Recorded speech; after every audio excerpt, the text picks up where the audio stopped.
workout is Russian roulette. We're going to go through top to bottom, starting with your warm-up. Today's warm-up is general warm-up. If you're in the gym, you're going for about 5 minutes. It is listed below. High knees, butt kicks, karaoke, some sprints. Get your heart rate up for about 5 minutes. Today's workout is a 5 rounds for time of kind of full body, so you want to get everything warm. If you are not in the gym, spend about 5 minutes doing bike, row, run, jump rope, something to get your heart rate up. After that, we go right to mobility. We start off with a pigeon stretch.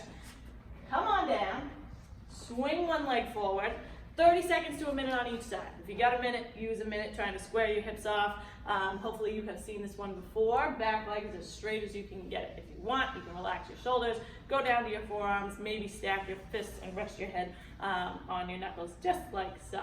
After that, come back up, other side. After those, we have Spider-Man. Step one foot next to your hand. Relax your shoulders. Back knee can be on the ground or off the ground. And spend a little bit of time stationary, and then we'll get the twist. Elbow down, as close to the floor as you can get it. Twist open, try to look at the ceiling. Same thing, about 30 seconds to a minute on each side. So if you're alternating feet, switching back and forth, just go for about 2 minutes. After those, step back. You can transition however you would like. We have child's pose. This one, you can either go 30 seconds off to one side or 1 minute in the front. If you're here, you're trying to push this armpit down towards the floor, get a nice stretch down the side of your body, full deep breathing. This is your minute for you. If you're spending a minute here, both hands out to the front, relax your lower back. If you're off to one side, same thing on the other side, pressing your right armpit towards the floor. The last one, we have inchworms. Walk your hands as close back to your feet as you can with straight knees. Take a breath there, come all the way back down into a plank position. Nice little chaturanga. Chest open, back bend, spend as much time there as you would like. We'll get 3 to 7, 3 to 10 if you're feeling aggressive. For today's quality circuit, we start off with 3 rounds for quality, not for speed. The first thing is 10 strict pull-ups. So if you are on the bar, you get a fine bar. Step up to it, jump up to it, whatever you need. Dead hang position, trying to focus on having both shoulders even. So start off, retract your shoulder blades, bend your elbows, try to put your elbows in your back pockets. In control. If you want, you can cross your feet and actually push your feet into each other. Creates a little bit of fascial tension. Makes it a little bit easier for you to move up. 10 is a lot. You can do this with a band vertically. You can do it with a band horizontally. You can break it up and do 5 and 5, or maybe you can get 8 really good ones. This is for quality to make your pull-ups better. So don't just grind through 10 pull-ups with kind of like crappy form. Try to keep both shoulders even, 10 solid pull-ups. If you are on the TRX, make them as hard as you can. Walk your feet in as close to the wall as possible. Full extension of your elbows, chin past your knuckles, pause at the top, make sure you have a nice long neck. 10 of those. After those, we have 10 dumbbell bench. Move over here. Grab some moderately heavy dumbbells. 25 is probably going to be pretty challenging for Jeremy. We'll see if he can make all 10. Roll back. You can use your knees when they're really heavy to get them up to your chest. Push your feet into the floor. Roll your shoulders down so that you're pushing your shoulders into the bench, and it's both hands at the same time. Regular bench with dumbbells. Punch straight up towards the ceiling. First one's always the hardest. Beautiful. Extend your elbows at the top. Squeeze your butt. Come back down, back up. This is a full body movement. He's pushing his heels into the ground, he's squeezing his butt, and exhaling every time that he presses up. You can find a bench or a physio ball, something to go on. If you don't have a bench, you can do it on the floor with a floor press. 10 of those. After you get through 10 of those, we have a new movement, kinda.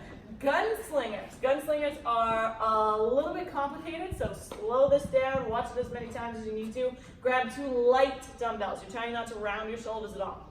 Start with them in your pocket. Full speed? You're gonna go into a lunge. Let's do a slow one first. Go into a lunge with them by your side. Everything goes down. As you come up, it is a curl. Once you get to the curl, punch up with your knee there. Bring it back in. Everything back down. Lunge, curl, punch. Lunge, curl, punch. Nice, right into the kitchen.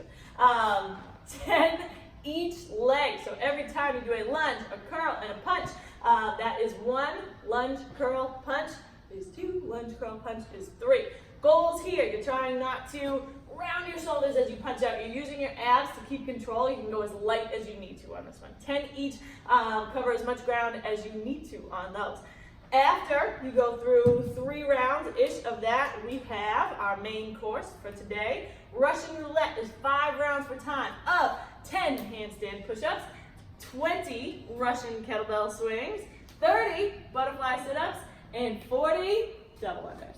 Some jump rope today. I'll give you the floor. So, start off with handstand push-ups. Today's movement, there are many modifications for this one. You can, option 1 is kick up to the floor, kick up to a wall, keeping your core tight. You're trying to touch the top of your head to the ceiling. If you can get into a handstand, to the ceiling. I mean to the floor. Do that. If you're comfortable being upside down but getting your head all the way to the floor isn't happening, you can grab a yoga block, a spree pad, something so that you just go down a little bit, little elbow bend, punch back up. Other options are to elevate your feet. So if you're not kicking up against the wall, you're going to put your feet on a bench, a box, something. When you are here, you're trying to stack your shoulders underneath your hips and over your wrists. So he's in a straight line, top to bottom, trying again to get the crown of your head, the top of your head, in between your hands on the floor, press back up. Again, if this is too difficult to get your head all the way to the floor, just a little elbow bend is fine. Try to keep your knees as straight as possible on that. Another option is a V push-up or a pike push-up. Hands are, so it kind of looks like a funny push-up. Butt is as high in the air as you can get it. Again, he's trying to stack his hips as high over his shoulders as possible. Crown of your head to the floor, press back up. These are kind of the main staple of the workout. This will probably be the hardest move for most of us in here. So take it where you're at. You have 4 weeks of this, so start off easy in week 1. What if my shoulder hurts? If your shoulder hurts, you could also do push-ups if that is too much. So going overhead, great question. Modify how you normally would do a push-up. If not, a hollow hold, a V-up, some variation of more of an ab movement. Push-ups felt good. Push-ups felt good. Yeah. Great. After that, we have grab your kettlebell swing, or grab your kettlebell for Russian swings. Grab your kettlebell, Russian swings, trying to push your feet into the floor as hard as you can. Swing it, hike it behind you, stand up nice and tall each swing. Exhale at the top, inhale at the bottom, exhale at the top, inhale at the bottom. Hopefully you've seen these before. If you have not, you're gonna go to a deadlift instead with the kettlebell in between your feet. Back is flat, stand straight up, back down. Stand straight up, back down. Beautiful. After that, we have butterfly sit-ups. 20 of them, 30 of them, just kidding, 30 butterfly sit-ups. You're gonna touch 2 points on this. You have to touch over your head. Make sure there's not a lot of stuff behind you. Make contact with the floor, karate chop your hands up, touch the tips of your toes or the floor in front of them as quickly as you can through these. These are not the hardest movement of the day. Try to get through them as quickly as possible. You can use a yoga mat, whatever you want. After that, the last move of the day is grab your jump rope. Option 1 is double unders. So depending on how comfortable you are with your jump rope and your double unders, you can do 40 double unders where it's 1, 2, 1, 2, 1, 2. It's going to show you in a second.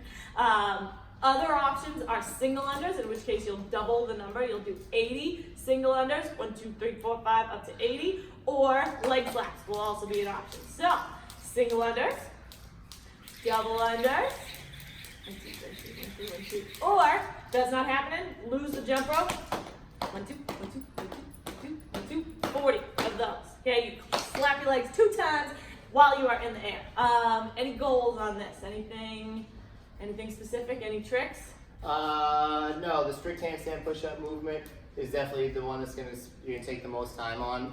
If you can do sets of 3 on that movement, like 3, 3, and 1, or 4, 4, and 2. That's pretty realistic. So if you are modifying it down because it's hard, I would urge you not to. I'd say stay there. Even if you have to do 10 sets of 1 to complete it, that's okay if that part takes you 2 minutes. The rest of the workout is very quick. So your 5 rounds will be really quick and probably too easy if you scale those handstand push-ups way back. So just keep that in mind. Push yourself a little bit out of your comfort zone on those. Awesome. Good luck.